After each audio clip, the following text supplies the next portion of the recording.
কাল কিয়ামতের দিনটা বড় ভয়ঙ্কর হবে, এত ভয়ঙ্কর বন্ধু। আমার নবী বলেছেন উলঙ্গ অবস্থায় মানুষগুলো হাসুরের ময়দানে একত্রিত হবে রে।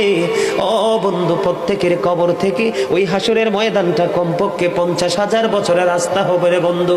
এই জন্য নবী যখন মেরাজের রজনীতে বোরাক দেখেছিল, আমার নবীকে আল্লাহ দাওয়াত দিয়েছে, বোরাক দেখে আমার নবী এত ক্রন্দন করেছিল, মনে হয়েছিল যেন আমার নবীর চক্ষু মুবারক দুইটা ঝর্ণা হয়ে গেছে।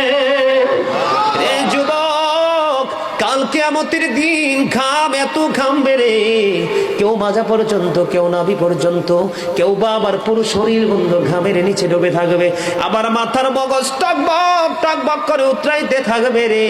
আল্লাহ বলেছেন লা ইয়ামুতু, people will not die that day, সেদিন মানুষ আর মরতে পারবে না। আল্লাহ বলেছেন ফিহা ওয়ালা ইয়াহইয়া, people will not be able to live that day, মানুষ